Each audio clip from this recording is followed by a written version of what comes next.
everybody. Welcome back to A Game of No Halves. This is a podcast with me, Miles, and my dad, Bob, who's sat to my left. Hello, Bob. Hi, Miles. And this is the podcast where we go into the crazy world of North London FC, which is a team that my dad, Bob, has owned for the last sort of 30 years or so. The only thing is that it actually only exists inside your head, Bob.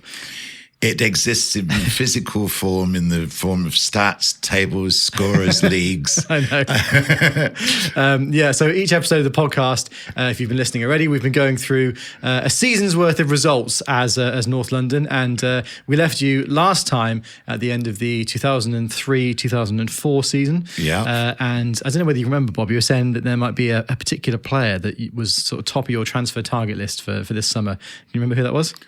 No, I don't. It wasn't Ronaldinho, was it? No, we've already had Ronaldinho, who's been and gone. He's been and gone. Because he was such a disruptive influence. Oh, right. I suppose, well, we'll go into it in a little while because it is a big signing that you've made this summer. But it's been an interesting week in the real world of football outside of North London, Bob. I don't know whether you've been keeping up with stuff, but there's been FA Cup games going on this past weekend. We're both, in real life, obviously, apart from North London, Man United fans. So we just about scraped through against Newport County. Mind you, Newport County have got a sort of history of doing well in the Cup. Yeah. They have got a giant killing reputation. Oh, do they? Yeah. I mean, they're not exactly doing that great. They're like towards the bottom of League Two at the moment, aren't they, in real life? Yeah. But we just about came through. It was okay in the end. Yeah, it was okay. But no, the really big thing that happened for me, I mean, I have to say, I was at the Radio 2 presenters do in London. This is now about a week, 10 days ago. And I was sitting chatting to somebody and Vernon Kay came over. Yeah. And he's a big Bolton fan in real life, isn't he? Yes, he is. Yeah. He said, I've been listening to your A Game of No Halves podcast. He says, it's bonkers, mental. I said, yeah, I know. So and then I went over to the bar and Rob Beckett was standing at the bar with Ramesh Ranganathan. I love Ramesh. Me too. Yeah. I'm such a fan. Yeah. But I'd never met him before. Right. And Rob turned around and said hello to me. And because they're both on Radio 2 here. They are, yeah. Ramesh does the hip hop show. Yeah. And he loves his old school hip hop, doesn't he? I've listened to loads of podcasts with Ramesh, and he's got good knowledge. Rob is on Sunday evenings, 5 till 7. Yeah. So I'm chatting with Rob, and then Ramesh sees me. Yeah. We have never met in our lives before. And he comes over and he said, your podcast is absolutely bonkers.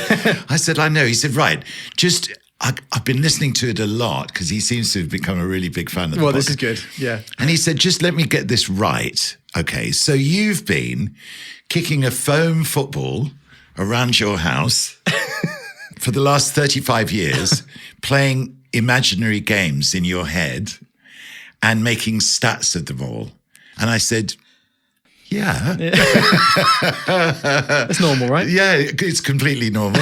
And I said, have you looked at my World Club Championship results yet? Because they're really, Yeah. So Ramesh, this one's for you, okay? There you go. If you want to come on the podcast, by the way, you're more than welcome. Yes. This actually prompts me, because I've had a few messages from mates who listen to the show who have been saying for years that we should do something like this, and they're very glad that we are. One of them in particular is, how does the opposition score and like take possession? Because so the way it works basically is you're kind of playing Subbuteo, right, aren't you? But instead of flicking the little plastic figurines around a table, you are physically kicking a foam football around the house, right? Yes, I am. So explain how do you lose possession, and how does the other team then like go ahead and score if that happens? Okay, so, and funnily enough, I have been mentioning the Game of No Halves podcast on the tour I'm doing.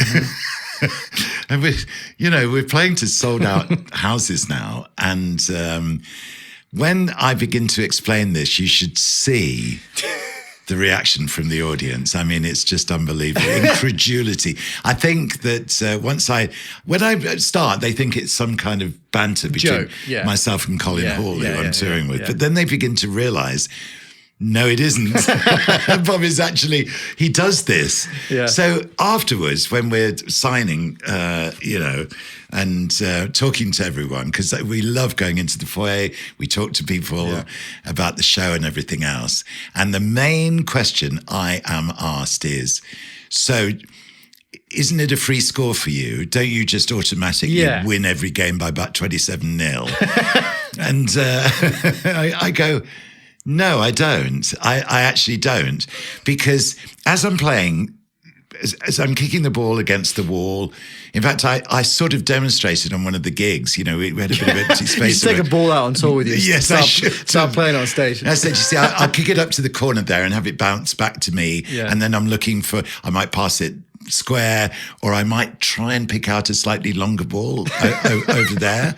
But the thing is, if that ball is not accurate and it doesn't go to the player that it's intended to go to. The player being what, like a corner of the wall or something? Yeah. And it doesn't bounce back to me, or in some way I lose possession, I am now the opposition.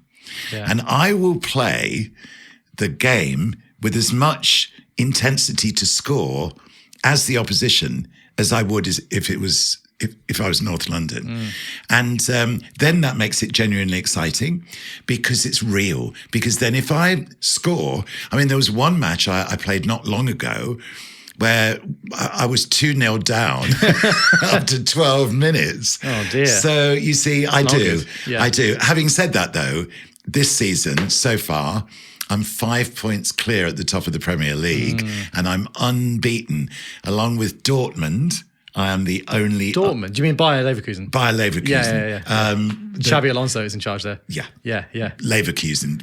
They and me are the only two unbeaten so we're teams going to in flash Europe. forward to the current 23-24 season going on then, aren't we? Well, we we touched on it, didn't we? Yeah.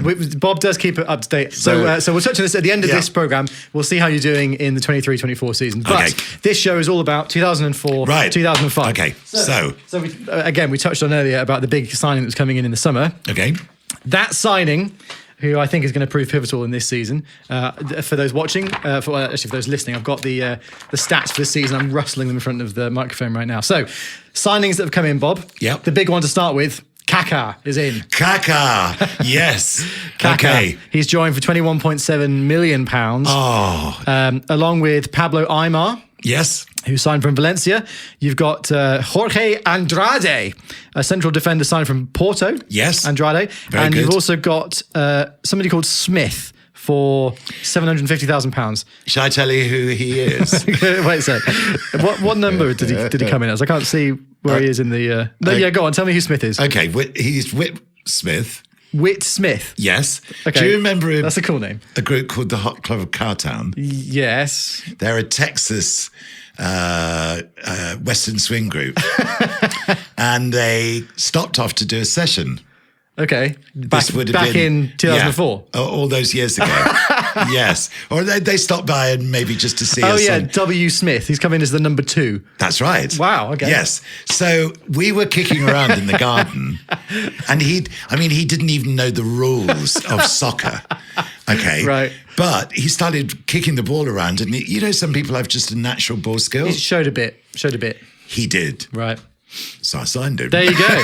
I signed him. And 21 years old. It says you signed him from the MLS as well, which I... MLS, of course. Yeah.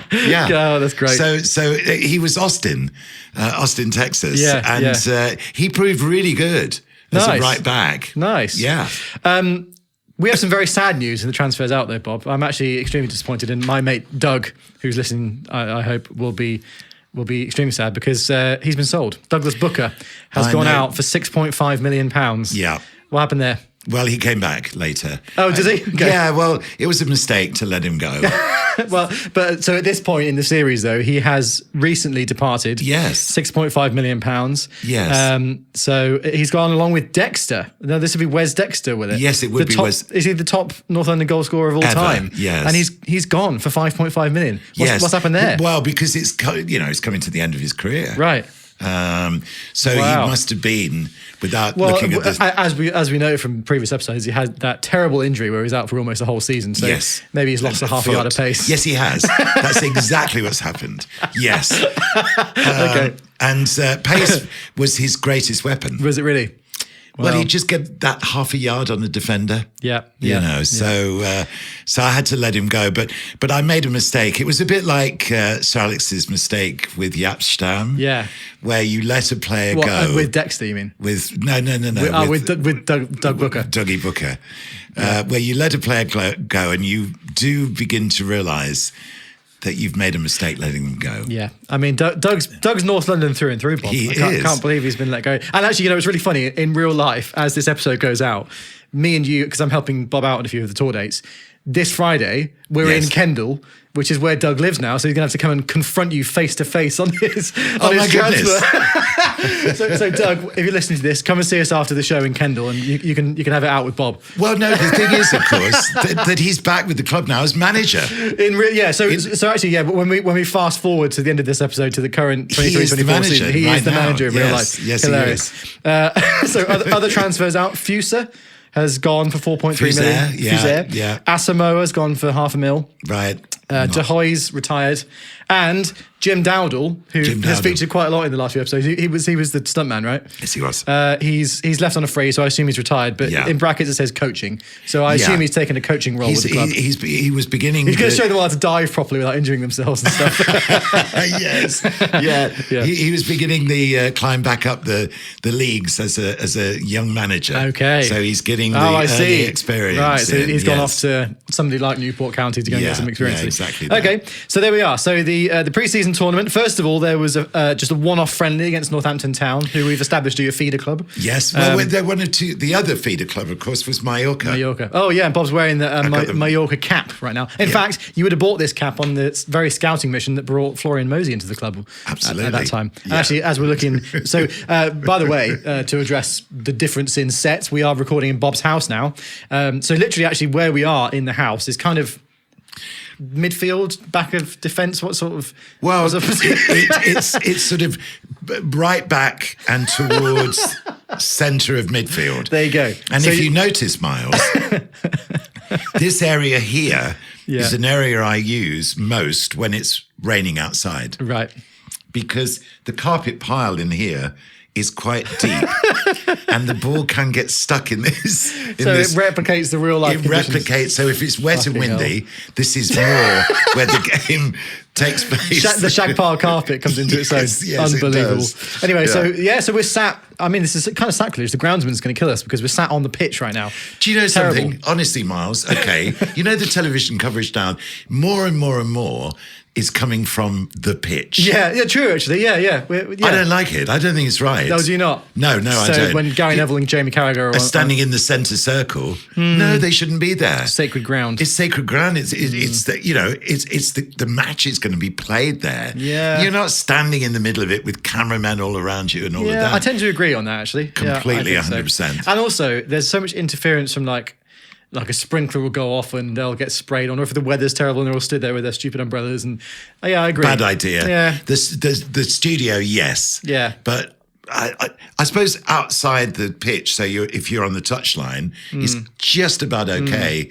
But being in the middle of on the pitch, I don't think I think I'm with you on that. To be honest. Anyway, so pre-season a one-off friendly against Northampton Town. It's a 6-0 battering of Northampton. Northampton. Yeah. Well, you see, Northampton are my long-time old.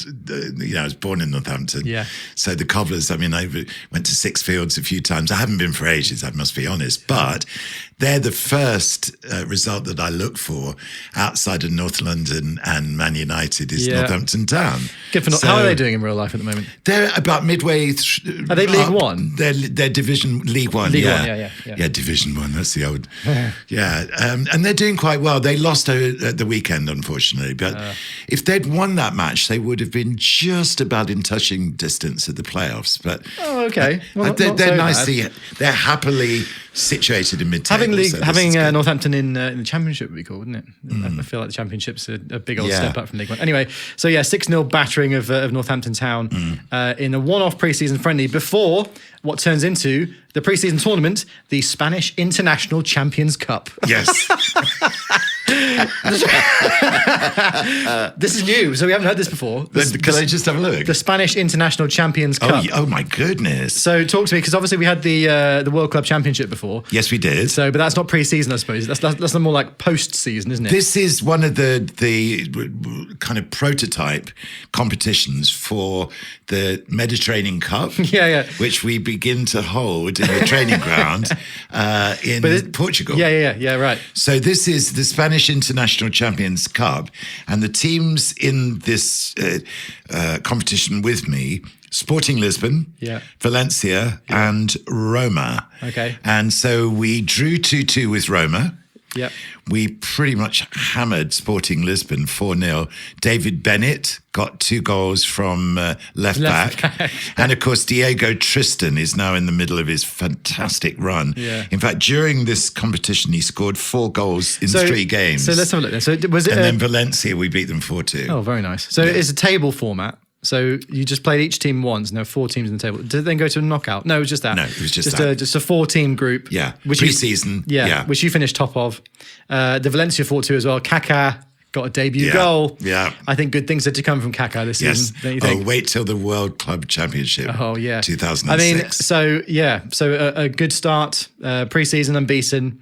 You finished top of the table in the Spanish International Champions Cup. Yeah. So the trophy's coming home with you. Yes, it and is. we then start the league season. Yeah. So predictions for this season, because obviously you didn't win the league last year, did you? Because Arsenal were the Invincibles. They were. So the Premiership evaded you. Do you reckon you're going to? I mean, the strengthening that's happened. It seems like you're doing a bit of a pep, and you've rotated the team a little bit, getting rid of Doug Booker, getting rid of Wes Dexter. Also, yes, freshened everything up. That's what I've done again this season, to be absolutely honest, because we were trophyless. We didn't win anything last year, and that was a bad situation. This is the 22-23 So this is a season. kind of slightly similar situation. And I wanted to freshen up the team. And Kaká was such a brilliant signing. I'm really not kidding. Yeah. And we got Diego Tristan, who Diego Tristan was so good for North London. He really was. Well, I think we're about to start finding that out. So the first 4 games of the Premier League season, it's a 1-0 away win against Norwich. However, Ballack and Dylan Harris both go off injured in that game, which is a shame. Ballack,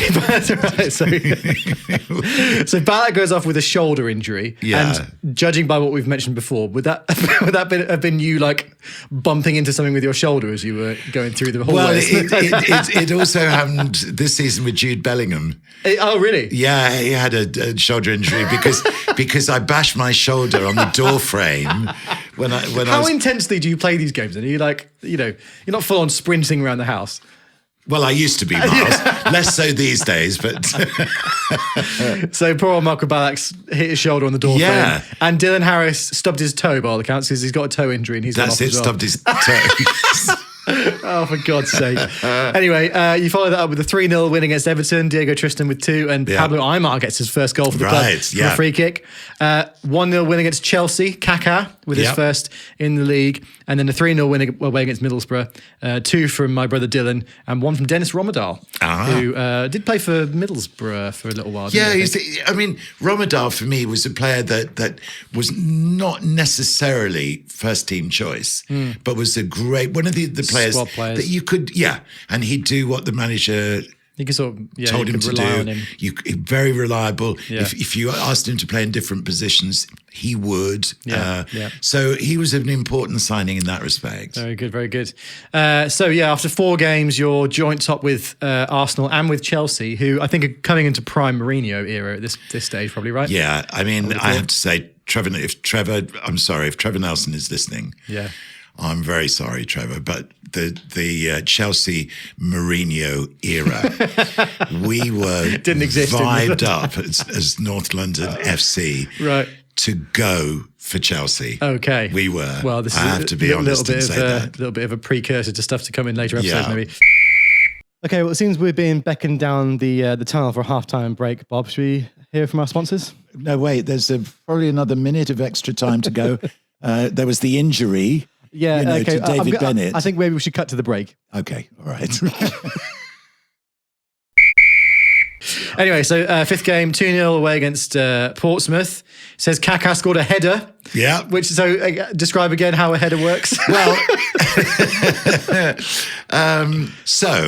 because a number of people also on the tour, Mars, been asking me about corners. Yeah. How do corners work? How does the ball even go out for a corner? And that exactly. Sort of thing as well? Okay. Please tell. Okay. So there are 3 angles of corners that I use. Yeah. One is from the left, and that is to the left of the table in the sitting room. Okay. And So it's like there's a wooden coffee table that sits in the living room, right? Yeah. So you're So over if to you the look at left it of the to coffee the table. left, so here I am. I can use my left foot or my right foot. I generally use my right foot. Yeah, okay. And you know, there's a sort of footstool, a sort of buffet thing. Yeah. That sits at an angle. Okay.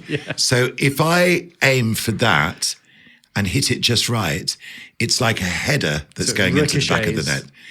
It bounces off the buffet and into the net. In an ideal world, that's going to be a corner. Right. Then for the right-hand side, you know the log basket. Yeah. There's a fireplace in Bob's living room. So there's a basket of logs that sits to the side of that. So that's a bit further away from the goal, though, isn't it? No, I have to imagine a goal for that one. Just in thin air. Yeah, Right. I can tell from the angle. Have you never thought? Because I remember when me and Dylan were kids, we did have a couple of quite small little actual nets. Would you ever use an actual net? I don't know why I never did, but no, I didn't. Because I don't know, I think it would almost be more satisfying, wouldn't it, to use a proper net?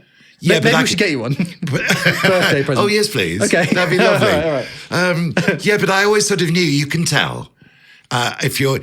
See, the other one would be, I would be in the sitting room. Yeah.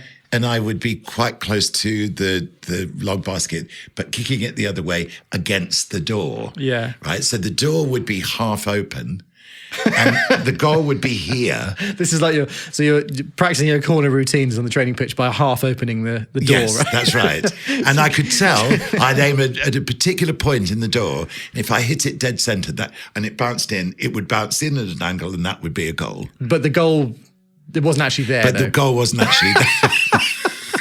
It gets. I didn't think it was possible for it to get more insane, but it somehow just has. Okay. Anyway, the only annoying thing about this in this game is that Diego Tristan's gone off with a knee injury. So it says that you moved to a 4-4-2 in the second half following his knee injury. Yeah, because the other formation that by now I've really settled on is the 4-2-3-1. 4-2-3-1. Yeah. Although, so if we look back at the previous few fixtures. It has been, actually, this has more been a sort of 4-3-2-1 this season so far, I would say. So it looks like, against Middlesbrough, for example, I was in goal, obviously. Yeah. You got Cannavaro, Hoffland, Stam, and Bennett across the back four. I mean, I signed, when Sir Alex Ferguson let Jaap Stam go, I thought, what are you doing? Yeah. He was one of the best centre backs in Europe. Yeah, amazing. So you just snapped him straight since up. Then. Yeah. So I just snapped him up. I thought, fair enough. Yeah. So then the three were Romadal, Balak, and my brother Dylan Harris. Dylan on the left, of course. So it is. I mean, but then you've got Aymar and Kaká, yes, both filling a bit of an attacking midfield role with Tristan up front. It's quite nice, isn't it? So it is quite a 4-2-3-1. Well, it's definite 4-3-2-1, I would say. Yeah. So Balak's really in the holding role. But the thing is, if you look at the way that it's all set up, everything is interchangeable. Yeah. You know, you want to think that players are going to. It's intelligent football. It's total football. Of course. So players interchange, and particularly from left back is David Bennett. David Bennett is a constant in the starting 11. Yes, he is. Yeah. Because I like him to come inside into midfield and then attack from midfield. So he'll arrive in the penalty area in the kind of inside left position and left-footed. You know, kind of Luke Shaw would be a similar I was going to say, type actually, of player. Anthony's goal against Newport this weekend was that was Luke Shaw fulfilling that role, wasn't it? Because he came in sort of the left-hand corner of the penalty area and cut onto his right foot and curled a shot, hit the post, and Anthony put in the rebound. Yeah. So, But this is something Miles and I have talked about before in that, the training sessions involve working with players to get them to do something that you wouldn't expect them to do. Yeah. In other words, an attacking centre-back who can score from 25 or 30 yards out, or a left-back who can score from 25 or 30 yards out. And if you plan these moments and you can see around, those players can see around themselves when is the best moment to attack through that particular channel. If you can do that and the players have got the confidence to score from way, way out, it's almost undefendable against. Undefendable, Yeah, indeed. yeah. So following the 2-0 win against Portsmouth, it's a 0-0 draw against Man City at home. Says several changes in first flat performance of the season. Following 6 straight wins, still to concede a goal after 7 games. Isn't that Yapstam? Yeah, I mean, to be fair, you did change the team up in this game because I think Whit Smith has come in for his debut at right back. Hoffland and Andrade with the 2 centre-backs. Okay. With David Bennett on the left-hand side. Yeah. Anyway, after that, your clean sheet run has ended, but you still managed to get a victory, 2-1 against Fulham. Ballack and Romadal, you revert to 4-3-2-1 again. So you obviously started with a 4-4-2 to come from behind after conceding the first goal of the season. Away against Villa, it's a 3-0 win. Kaká on the score sheet again there. And then you follow that up with a 2-2 draw against Bolton away. Marcelinho and Diego Tristan in the 87th minute, saying you came back from 2-0 down following 2 Bolton goals early in the second half. And then biggest win of the season so far after that, 6-2 against West Brom. Kaká with 2, Tristan with a hat-trick. Yeah. The things you love to see. You miss 5 clear first half chances. You go 2-0 down for a 3rd consecutive match before scoring 6 in the final 30 minutes. Come on. So 2-0 against Birmingham, saying best performance of the season. Flowing, fluid football.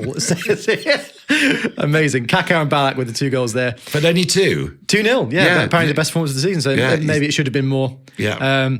A draw against Arsenal, which is not a bad result, really. Tristan with a goal in the 2nd minute. And then a thumping 4-0 victory away at Anfield against Liverpool. Pablo Aimar with a hat-trick in that game. Wow. Amazing. Got a hat-trick at Anfield. That really is. And having said that the Birmingham City 2-0 was the best performance of the season, it now says Aimar and Fonseca outstanding in best performance of the season. So you're really coming into your groove here. Yeah. But then, home against Newcastle, it's a 3-3 draw. Right. It says here, Newcastle lead 1-0 at half-time through Shearer goal and increase their lead with Bellamy's strike on 57 minutes. So you're starting to think about who's actually scoring for the opposition now.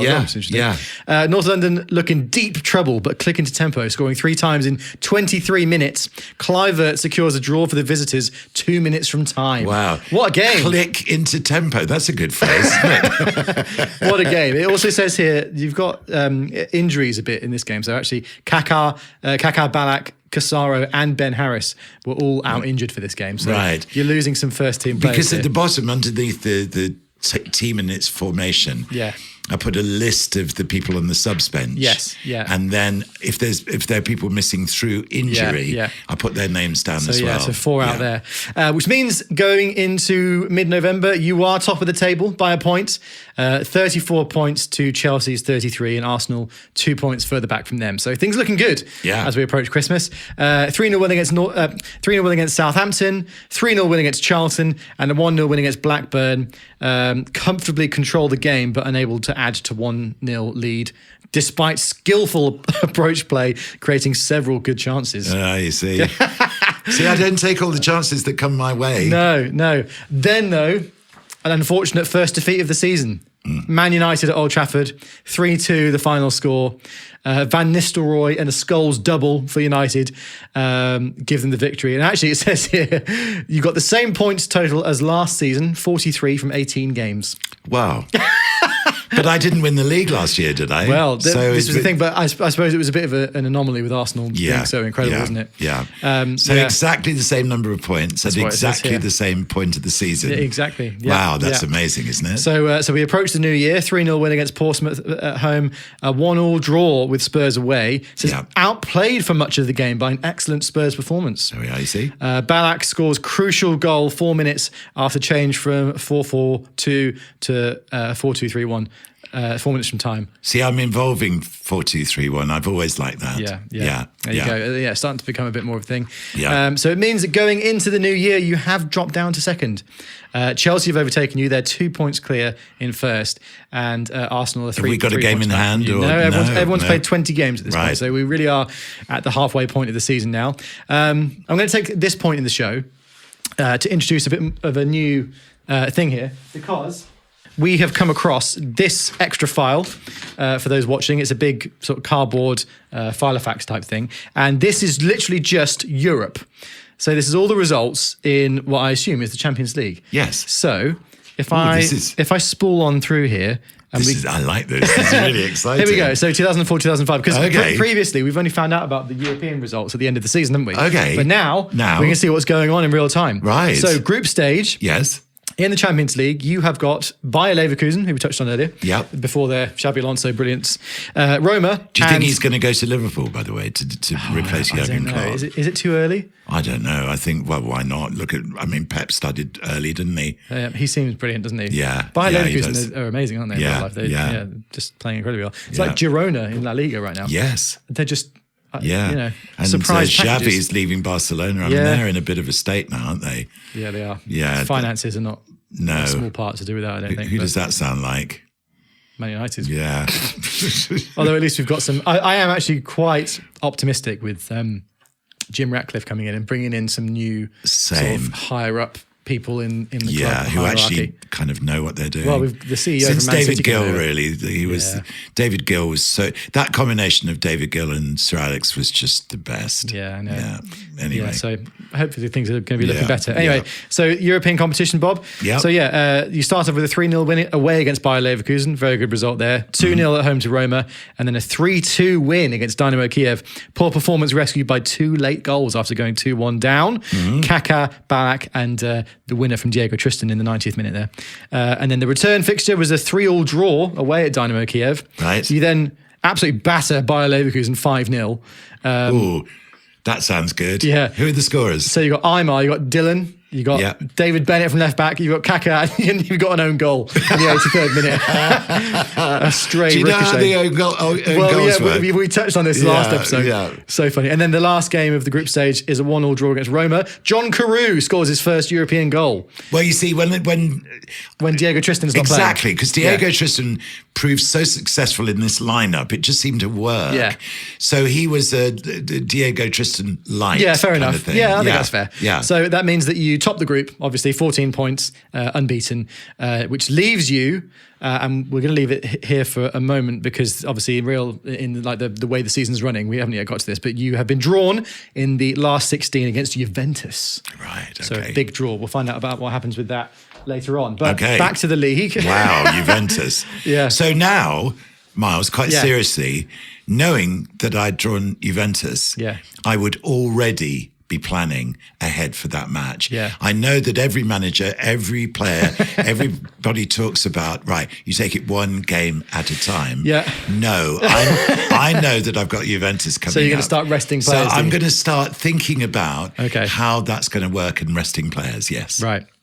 Well, it looks like you're going to be forced into it after the next game against Fulham, which is a 3-1 away win, but routine win marred by knee injuries to Tristan, who's out for 3 to 4 games, and more seriously, Stam, who's likely to miss 6 to 8 games at a crucial point in the season. This isn't Crucial good. point of the season, yeah. After that, it's a 2-0 win against Aston Villa, a double from Kaká. Yep. And then you beat Man City away 4-2, which sounds excellent. But it does say following a 3-0 Carling Cup defeat by Chelsea. So you're out of the Carling Cup, Wow. unfortunately. Wow. Which is a shame. I would. I mean, the Carling Cup and the FA Cup are on separate sheets. So Yeah. were we to find those, we would see. Oh, I see. The See all lineup. the I don't results. just sort of refer to them. I play them as Oh. well. Well, of so course. I would have. So I probably would have put out a reserve, Well, no, to be pretty fair, much a it reserve literally side. says here, following 3-0 Carling Cup defeat by Chelsea, senior players return. So, yeah, See? Yes. you know yourself so well. Then after that, 2-2 draw against Spurs, back with a free kick. That must have been satisfying. Oh, do you know? I practiced and practiced and practiced my free kicks. Did you set up a wall and everything? Or was it Yeah, just, yeah. How would the wall be set up? then? Well, no, actually, no. I imagined a wall. Okay, fine. Yeah. But you see, again, you've got to think how this is working. And Yeah. if I know that I've not hit it right, they would have hit the wall or would have bounced off or something. Well, so if you banged one in and it absolutely like cannons in top corner, but the trajectory was a bit low, you would have. I not wouldn't allowed count it. No, God, no. you're And strict anyway, on yourself. but I wouldn't actually try and score that way, if you know what I mean. Yeah. The skill would be in creating a curve on the ball to get it round or over the imaginary wall. Yeah.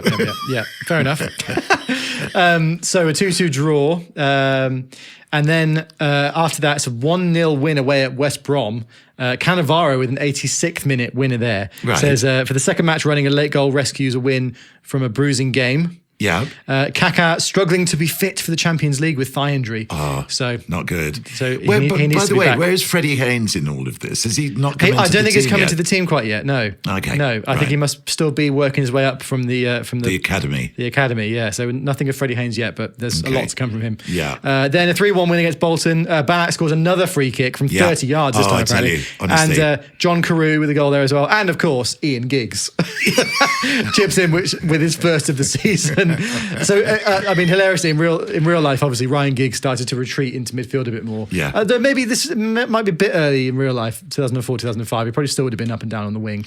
Well, Dylan began to retreat into midfield a little later. Yeah. And actually, Ryan Giggs was the template for that. Yeah. Because he began to play, in the 2 of the 4-2-3-1. Yes. Dylan did the same thing. Well, there you go. Yeah. There you go. So entering February now, a 2-1 win against Arsenal away is a massive result there. Kaká and Tristan with the goals. Very lucky to win in a game dominated by Arsenal, apparently, who take control following Kaká's early goal. Pires equalises just before half-time and Tristan scores the winner against the run of play. But that is a huge result away at Arsenal. Then follow that up with a 1-0 win against Birmingham and a massive game against Man City. And a massive game against Man United. Finishes 4-3. Kaká with 2, Tristan with 2. Brilliant swerving 25-yard shot from Kaká to take North London to 3-2 proves to be the pivotal moment in a hard-fought game. Yeah, you see. Bennett, Kaká, Aymar and Ramelow outstanding in this one, which is great news. And that actually is the last game before the Champions League knockout round against Juventus. Okay. So this is getting big. Right. So a massive game here. So I'm just trying to think if I've got injuries going into this match. So it doesn't say you've got any injuries here. So it looks like a full strength squad. So Kaká looks to have recovered from his injury to get back in time, which is great news. Yeah. The first fixture is played away from home and it ends 2-0 to North London. Massive stuff. An own goal in the 33rd minute. And Kaká, it's a good thing he got back from injury because he scored in the 35th. Yeah, brilliant. The return leg then was a 4-2 victory at home. Wow. Aymar, Dylan with 2 and Tristan with 1. So you are sailing into the quarterfinals. Yeah, who you have been drawn against Liverpool. So that's massive as well. Oh my goodness. So again, we'll get to that. Wow. As it comes to it in the season. But Liverpool, I want to know what happened there. I know. So Liverpool in the league at this point, are in 6th. In as the game goes on. What is the top? So right now, on the 5th of March 2005, North London top of the league with 72 points. Chelsea then back on 71 with a game in hand. Okay. So it's in their hands really as things stand. And then United a long way back on 63 and Arsenal on 61. So it's looking to become a 2-horse race here between Chelsea and North London. And the next game of the season is against Chelsea away. Right. So this is one of the biggest games of the season so far. Yes, it is, isn't it? Absolutely huge. And it's a 2-0 win for North London. Ramelow and Kaká with the goals. Yes. North London full value for win in a high-quality game. Chelsea miss late chances. Oh, yes. I make a series of excellent saves, Bob, so you're welcome. Win completes the most difficult section of season so far. Obviously... So do I say Miles made a series? Miles Harris makes a series of excellent saves. You love to see it. You love to see it. So how... Did that actually happen? Like how are saves made in your game world? Like, because there's not a keeper in the goal, is there, when you're playing? Like, no, there's not. Nothing it's in there. No, but again, so like with with the table in the in the sitting room, for example, let's say, and I'm shooting. Yeah. And it just goes down the centre of the goal. Yeah, that's a save, isn't it? Okay, fine. So depending upon where the ball goes and at what speed, I anticipate whether a goalkeeper would have got across to it or not. And obviously a goalie as good as me would be saving a lot of stuff. Course, of course. But there are other, particularly in the hall. Yeah. put a shoe in front of Yeah. That's what I think that's kind of what I was thinking. Really. Yeah. Anything that might deflect the ball off. Yeah. So I've got to get it round that shoe. And that shoe made a lot of good saves There that you day. go. Well, so smashed it. So that's a massive win. Then 2-0 against Middlesbrough. Then 5-0 against Everton. Best performance of the season again. in Right. this. However, another Ballack shoulder injury means he's out for 3 to 5 games. So I kept bumping into that door yeah, frame, didn't I? I know, you're losing your balance a lot. Which takes us then obviously to the Liverpool game, I can't wait for this. which sounds like we might be missing. I'm touring with the songs the Beatles gave away. That's the tour I'm on right now. Yeah. And I'm touring with Colin Hall, who is from Liverpool. He is so- indeed a Liverpool fan. So yeah, we're without Ballack for the first leg. Okay. And without Romadal Right. at Anfield. It's a 0-0 draw. So things Right. are right in the balance So for the second leg. Was I playing 4-2-3-1 or had I? Yeah, no, 4-2-3-1. It was me in goal, Cannavaro, Hoffland, Stam and Bennett, Ramelow and Casaro in holding midfield with Fonseca on the right, Dylan on the left and Kaká in behind Tristan. So Pablo Aimar wasn't playing, Ian Giggs wasn't playing, so it was an Right. interesting team. Yeah. And then the follow-up, the second leg at home, is a 3-0 win. Absolutely fantastic. 2 from Tristan, 1 from Bennett, and the semi-finals beckon. Great performance, 3-0. 3-0. Oh, yes. Yes. Which leaves us in the semi-finals, and we are playing Chelsea, the Premier League. Oh my goodness! You Contenders see, as well. It's It's all shaping up here, yes, folks. it is, isn't it? Chelsea. It's funny, isn't it, seeing Chelsea in real life this season and how things have sort of gone for them. Yeah. It's I don't interesting. recognise so many of the players. Cole Palmer is really good, I think. Yeah. But it's not a team I really recognise anymore. No, it's mad, isn't it? Yeah, a lot of players in there. You go back 2 years, almost the entire starting 11 is different now, isn't it? Churn. Basically. What? Churn. Churn? Yeah, it's the churn. I thought it was a player from the Czech Republic or something. Yeah, no, they've churned, haven't they? Yeah, no, I get they've it, I altered get the team massively. The Churn. Churn, Yeah. yeah. Churn FC. Okay, so, all right. Here it is. Okay. Freddie Haynes is making his debut against Norwich City. This is, how old is he in this season? Hang on, I'm just going to flick back. Because obviously, as we've touched on a lot in this podcast, Freddie Haynes goes on to become one of the all-time greats. He's 18 years old. Yeah. Number 34, Freddie Haynes, Yes. starts at centre-back alongside Hoffland. Yes. He's only scored a fucking hat-trick in a 4-0 win. No! You see, I told you. What a way to introduce yourself. Yeah, really. Listen to this. He was a sensation. Listen, fantastic, fast-flowing performance from fledgling team is described by manager as one of the most exciting ever. The future looks bright. Freddie Haynes scores Premiership debut hat-trick. Bedwell with a debut goal as well. Oh, right. And I just noticed the team. So we're playing Norwich. I'm starting up front in this game. Oh, yes, you are. Well, you were saying to me, you were complaining to the manager, Miles. Was I? Yeah, that you never got a chance to score a goal. So, and don't Well, I you haven't score got- him? No, it says, well, I've scored previously in a previous season, but it does say here, I hit the woodwork twice. Oh, for God's So sake. who's in goal then? Unbelievable. Robertson? No, can't remember Robertson. The starting line was Robertson. You got Whit Smith at right back, Andrade, Haynes, and Jamie Harris came in at left back, one of my Right, brothers. yeah. You've got Bedwell and Casaro in midfield. Now Bedwell, this is one of the potentially the only player that you've drafted from a youth academy. So this is Lee Bedwell, who me and Dylan, my brother, went to primary school with. Yes. He was actually a goalkeeper, but he's in defensive midfield in this team. But he actually did go on to play at a sort of semi-professional level. He played for Swindon Town Yes. when Paolo Di Canio was their manager. Yes. And actually, he is a goalkeeper later. This is an anomaly. I'm not really quite sure how this has happened. We're scratching the surface of the North London law here. And it's, yeah. But also in the team who comes on in this game for Casaro is Whitehead, who's Ben Whitehead, who again, Yes. Dylan was in a primary school team with. And he also, I think he still plays. He played for Oxford City last time I was checking. So and it is a fledgling team, this one, isn't it? It is. Really You've is. then got Fonseca, Aimar and Giggs, which maybe not so fledgling. And then then big Miles Harris up front.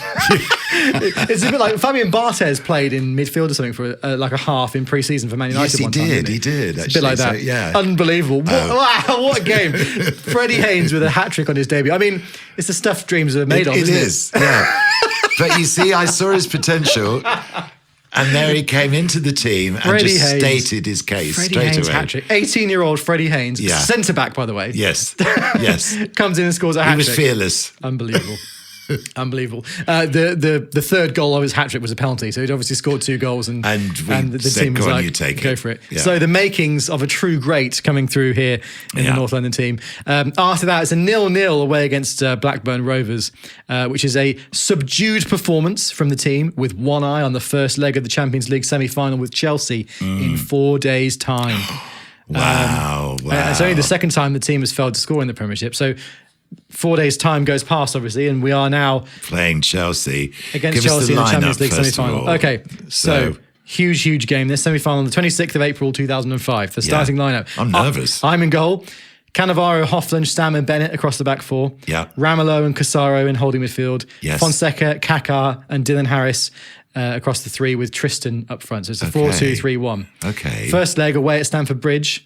And it's a 2-1 victory for North London. Kaká and Tristan, who are the two reliables this season, aren't they? Yeah, You can always yeah. rely on them for the big because games. listening to that lineup, the rest of it, so it's not as strong as. You're in a transition year. Possibly there, aren't you? yeah. But I mean, the 2-1 2-1 victory win, at Stamford Bridge. I mean, you can't complain about that. After a frenetic first 15 minutes, North London gradually take control. Sit back in the second half. Chelsea come more and more into the game and create chances.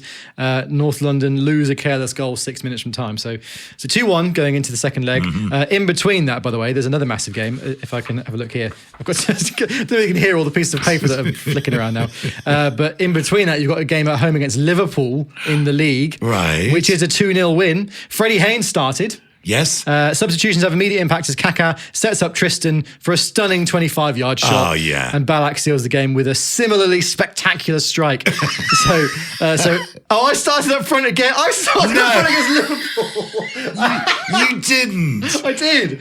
I'm up front against Liverpool. Amazing. I mean, I got substituted for Tristan and he scored instantly, so it might have been a bit of a mistake. Who's in goal again? Is it Robertson? I can't remember Robertson. I can't believe it. So I've had my chance, I feel like now. I've started two games and not Yeah, scored. that goal against Portsmouth. Because in the all-time goal scorers list, Yeah. there you are I'm on there it, with one, right at whatever the it is. bottom with one. Yeah, amazing. Yeah. So we're into the second leg against Chelsea now. Okay.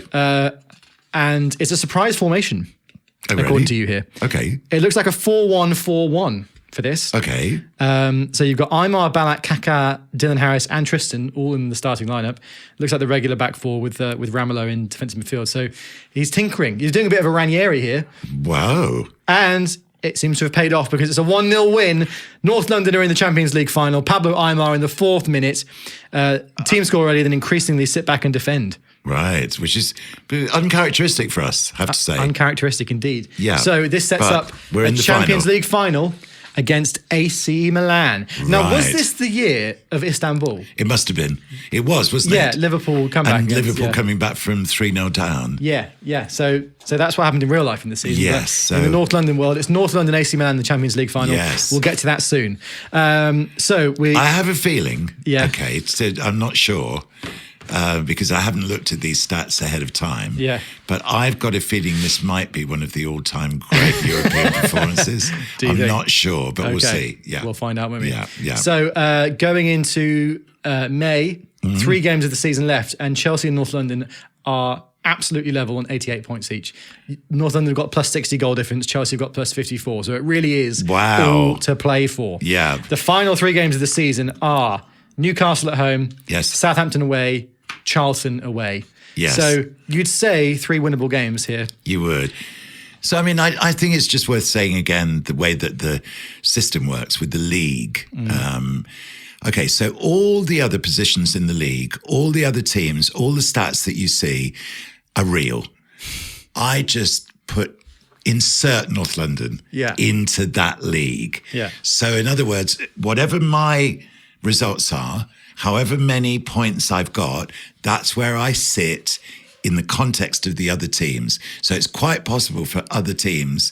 I mean, in recent years, for example, you try and keep up with Man City. Yeah. It's been very, very difficult. You need, 95, 96 points. Yeah. And when you're playing like I do, week by week, you're playing from the beginning of the season, and you're thinking maybe in September, it doesn't matter if I draw a couple of matches, that's 4 points you've lost. And later in the season, those points are going to count. Definitely, yeah. So, that's the way of it. So as we sit here with North London and Chelsea back to, Yeah. side by side. Yeah, and so with that, like you're playing Chelsea, and so in your world, you beat Chelsea, and in the real world, Chelsea win, then you technically both get 3 points. That's right. The table. So if they, obviously, like if I'm, as I am this season, Luton Town, and I played Chelsea and they beat Luton Town, that 3 points will go on Chelsea's overall table score. Yeah.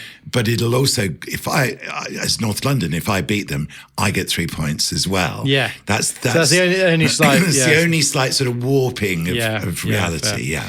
So Otherwise, it is so complicated. Yeah. I tried to do it in the Champions League. I just couldn't make it work. Yeah. No, well, fair enough. So 3 games left, level on points with Chelsea. This is big. Newcastle United away.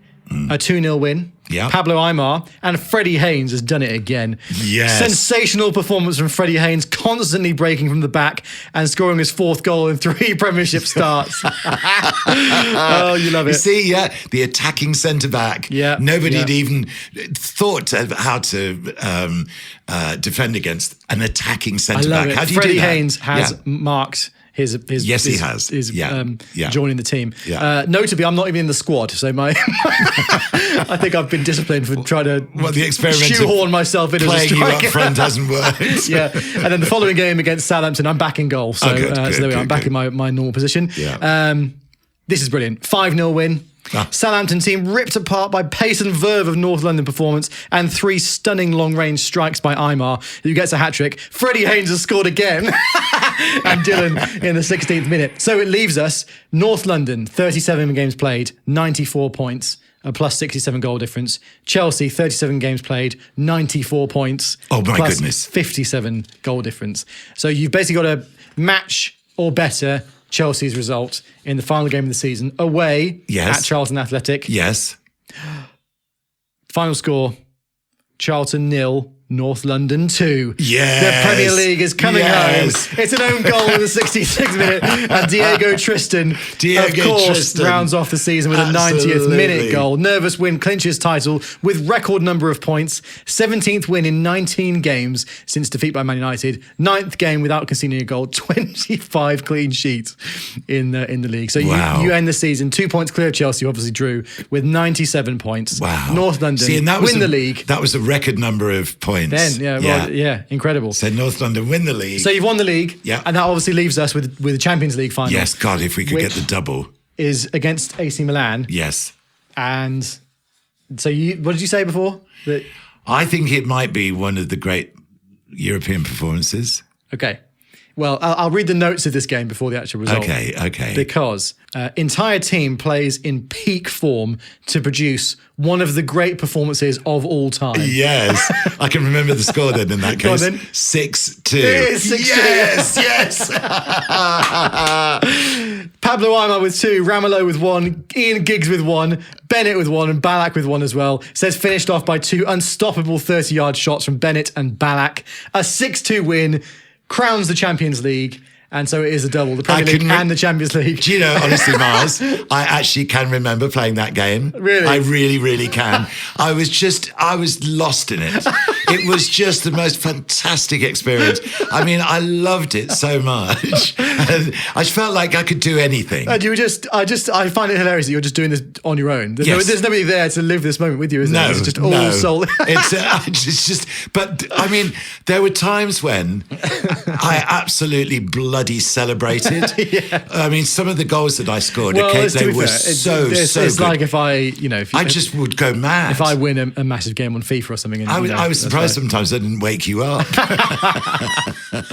Unbelievable. So Premier League, Champions League, in terms of scorers, Diego Tristan finishes as your top scorer with 28 in all competitions, Kaká with 26 and Aymar with 20. So those three really have been pivotal this season. Dylan pops up with 16 as well. Barak with 12. And what a season. Oh my God. What a season. Let's bring us up to date with the modern North London world, as we teased at the start of the episode. So Bob he literally is still playing these games in real life in the year 2024. So looking at the 23-24 season, Bob, we'll do this now as episodes go on. At the end of each episode, we'll have a little look into the modern day and see where North London are doing right now. So what's going on in the real world? Well, we're doing well. We're 5 points clear at the top of the Premier League. Of course. But I mean, to be fair, it's not been a brilliantly... there's not been one team that's been absolutely stand out so far this year. Everybody's been dropping points except us. We're unbeaten. And because we did poorly last season by our standards and we came off the number one team in the world spot, which I personally coveted. I really wanted us to be the world, the number one team in the world. And we'd lost that status and that hurt. Yes. So I've got a good old transfer budget. So I wanted to really freshen up the team. And so a lot of players came in this year. And I wanted to introduce a new little sort of invention into the the one thing I will say to start with is that the formatting is a little bit more swish. It's got very sophisticated. So you've got the number of appearances in the Premier League, number of appearances in Europe, number of appearances in the Cups, and a total. And then on the far right-hand column, you've got the number of goals they've scored. This is just like a squad view. And if anyone listening plays Football Manager, it's exactly like that. If you look at your squad and you can choose which stats you want to see next to the players' names. So we've got appearances. What I like about this is, say you've got Jude Bellingham, has scored 9 goals in 15 starts, and 1 sub appearance. This is honestly literally like looking at Football Manager. And Lee Bedwell's still in the squad, by the way, number 12. Yes, he is. Wow. Well, you see, he's now a goalkeeper. He's done the opposite of me. This is the weird. I'm not sure quite what happened with Lee Bedwell and how this happened, but he is now, and he's only played 1 game ever in the first team. Because I always have a second. Obviously, so he's their choice. Man United let David De Gea go. I mean, I signed him, boom, like that. A free. I can't believe he still hasn't got a club, by the way. It's crazy. Outrageous. Also, I think if we kept hold of De Gea, I don't think we'd be any worse off this year with Onana, to be honest. In fact, I think we might even. When you say we, you mean Man United, not North London. Sorry, yes. Yeah. But I mean, North London. My second team. Yes. You see, the thing is that if you train, you're out on the training pitch and you practice. That's what you do. You practice.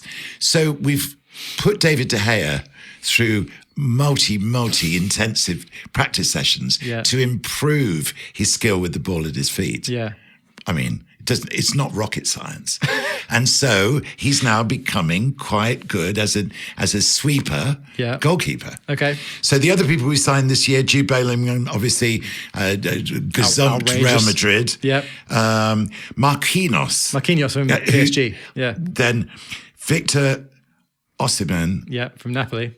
Who is, I'm not sure yet. Oh, okay. He's got goals. In fact, his goal ratio is probably better than Jude Bellingham's, but I'm not sure. Okay, fair enough. So Nuno Mendes, left back. Left back, wonderful player. And Musiala. Yes. Musiala. So here's the thing, because I'm looking down this, and I know that you're a stickler for squad numbers and being, because he's number 42 for Bayern. Well, I've kept his 42. I know, but you're lacking discipline, Bob. I can't believe it. Well, 42. I thought that's not 98 or something. 42 is like. But look, Alex Hanaby come in from the academy. From the academy, 46. Number 46. But look at Musiala. 9 goals in 11 matches. I mean, he is fantastic. I love that you signed Alex Hanaby in the youth academy. By the way, Alex is the producer of this show, and she's got herself into the squad. Lovely. Okay, and just finally, then the all-time top scorers ever. Is Wes Dexter still at the top? Wes Dexter is still at the top with 161 goals. Sam Toklove. Yeah. Next, 156 goals. Then Freddie Haynes. Who is the all-time top Premier League scorer with 105 in the Premier League, 27 From in Europe. centre-back. Yeah, 17 in Cups, 5 in the World Club Championship, a total of 154 goals as a centre-back. From centre-back. It's outrageous. Yeah. There we are. So we're up to date. What an episode. I think this has been great. I hope you've enjoyed listening at home. If you haven't already, by the way, please subscribe to the podcast. It really helps with us in the charts and all that sort of thing as well. And if you haven't given us a rating yet, if you could rate us 5 stars wherever you get your podcast, that would be wonderful. Yes. We'll be back here this time next week where we're entering the 05-06 season. Give us a follow on socials as well if you'd like to, at A Game of No Halves. We post loads of behind the scenes stuff along with clips from the episodes on there. And aside from that, I guess we'll see you next time. Any parting words for the audience, Bob? Well, can't wait to see you next week. And I'm still celebrating the 6-2 over AC Milan. Absolutely. I can remember that match in detail, and it's just made me feel so excited. Right then. Well, we'll talk more about that next week. Thanks for watching, guys, and listening. We'll see you then. Okay, bye.